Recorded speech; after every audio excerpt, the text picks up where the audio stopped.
Hello everyone, I am Matt Williamson. How's everyone doing? Getting to be about summer, doing some grilling around here, you gotta love it. So today I am going to put a bow on all the schedule stuff. And a lot of this is gonna revolve around the Bengals and Ravens. But I think more than ever, with the status of the AFC and especially the status of the AFC North, we really need to be on top of get in the heads of our opponents here. Think as those around you think. Obviously, Godfather term there. You know, keep your friends close, but your enemies closer. I've cited that on here before. But we went through a lot of scheduling quirks and pitfalls for the Steelers, who do have the most difficult schedule in the league. But the Browns and Ravens are bottom five, right there with the Steelers, not far off. Surprisingly, because they came in fourth place, they were last place team, the Bengals' strength of schedule stuff isn't quite to the pitfalls of the other three teams in the division. They get, the Patriots and some things like that work in their favor, and that's enough. So they're kind of below average, in terms of, near, I think they're like 20th, give or take, where the Steelers are 32nd and the Ravens are in about 30, and so are the Browns right in that neighborhood. And no one, as I've told you, has anything resembling as difficult as the Steelers' last 8 weeks. I mean, it's not even close. But there are some interesting things here with the other teams in the division. And I'm stealing 90% of this from Warren Sharp, who really digs into some of the intricacies of the schedule once it comes out. And a big thing he looks at is rest. And example, you played on Monday night, I played on Sunday. We have a game this upcoming Sunday. I have one more day of rest than you. That's big. It's really big. I mean, and he really digs in heavy. So the Steelers are +2. That means over the course of the year, over 17 games, they have 2 more days rest than their opponents. That's good. Obviously that's above average. The Browns are also +2. Cincy is -2. However, the Ravens are +16. We think, he's been charting this since 1990, but a +16 net rest edge is probably the largest in NFL history. That's crazy. So here's another, just a bigger picture thing. The 2024 NFL schedule features a schedule in which there are 101 games out of a possible 272, where one team has a rest advantage over their opponent. That's the most in history. 37% of the games played this year, one of the two teams will have a rest advantage over their opponent. Think about that. To me, it just screams money grab and not super caring about NFL player safety, because we're going to play more games on Wednesday and Thursdays and Saturdays. And folks, I think more and more that's coming. I just think that they need to incorporate a second bye when it does. But the Ravens have 16 more days rest than anybody in the whole league. That's bonkers to me. And again, that's like historic stuff. So the Browns and Steelers from this regard don't have a lot of crazy anomalies, except for having tough schedules. And we've broken down the Steeler one heavily. But I will tell you, even though the Bengals don't have they have the easiest opponents in the division, no team in the league got hurt more when the schedule came out than Cincinnati.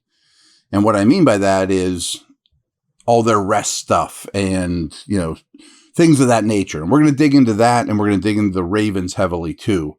Another quick Ravens note. First 5 games, which is certainly a lot more predictable than the last Steelers 8, when we look at the strength of schedule stuff, obviously it's a much more predictable early in the season. Aaron Rodgers didn't get hurt the 4th play of the game or whatever. You know what I mean?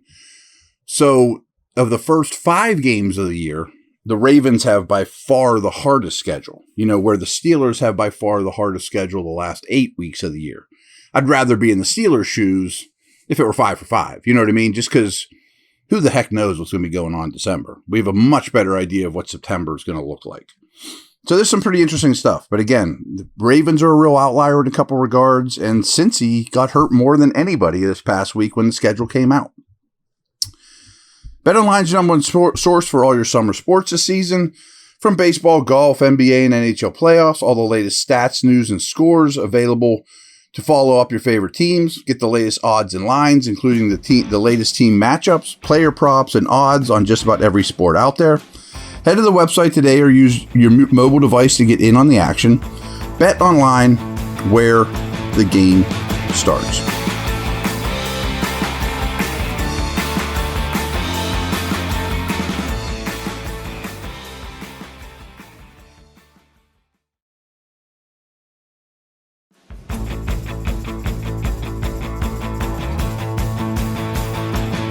So I told you we're going to talk Bengals here first. They have the worst prep and rest schedule for 2024. And that was even before they started digging into, they're another team that has 3 games in 10 days late in the season. In week 4 in Carolina, on a Sunday after a Monday night game, they have to play 3 short week road games. No other team plays more than 3 short week road games. Short week road games are awful in this league. Short week Thursday games are terrible, but short week road games in general are awful. And the Bengals have the most of them in the year of any team in the season.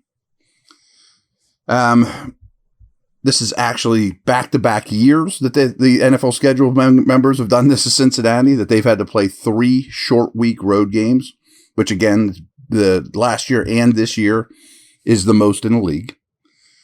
They also play 5 games against teams with over 7 days to prepare for them. Only 5 teams play more such games.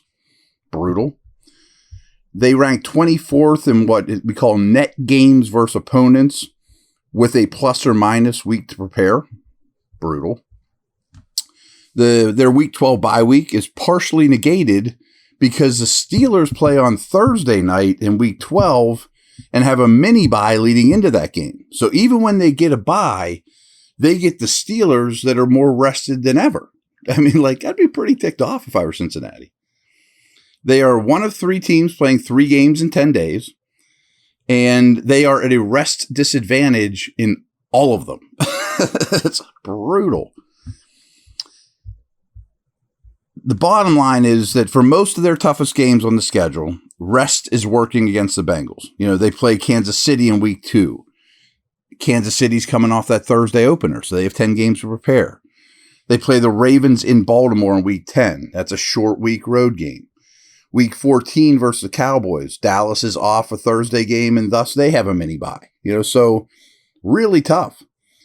They play the 6th easiest schedule based on strength of schedule calculation, but their rest edge is 9th worst, and their timing is just awful on games. So, yes, it looks like the Bengals got a break with who they play, but not how they play them. Again, the Ravens. Plus 16 net rest edge, probably the largest ever. That's a huge advantage. They play an NFL high 5 games with more rest than their opponent. 5 games, they have more rest than their opponent. Some of them are 3 days, 4 days, 7 days, and those are all meaningful games. Harbaugh is 21-5 since he became coach with a rest edge of 3 days or greater. That's the best record in NFL during that span. So not only are they giving them a rest edge greater than anyone in the league, Harbaugh is like the best in the league at taking advantage of it. Since 2017, the Ravens are 10-1 with a 3 or more day rest edge. That's the best in the league. And then when you look at, I told you this before, but compared to the rest of the North, they're plus 16. The Bengals are minus 2. Steelers and Browns are plus 2. And then here's the last thing I have. He broke it down just all the AFC North games. Okay? AFC North versus AFC North. If we just look at that, what are the rest edges in those games? Those 6 respective games for all 4 teams. Well, the Steelers are minus 2 in those games. They're plus 2 for the season, but in their North games, they're minus 2, which you don't love. The Browns are -4. So they haven't been hit real hard, but they're going to get hit the hardest within the division in terms of rest versus their opponents. The Bengals actually kind of luck out there, and they're even Steven in the division. They're 0. But the Ravens are +6 just in division games. Huge, huge advantage for Baltimore. So I do think the Ravens, certainly more than any team in the division, went backwards on paper. But they had kind of nowhere to go but down. I thought they were the best regular season team in the league last year. But they got hit hard with coordinators and Queen and a lot of integral parts, O-line. The rest of the division, not the Steelers, got hit hard with coaches and some other things, of course. But the Ravens might be kind of making up for it with the rigors of the season working to their advantage as opposed to being a detriment. Where the Bengals, it looks like they don't play as tough of teams. We'll see how that works out, of course. That's predictive. But the way they play them is awful. Awful for them. All right, guys, take care.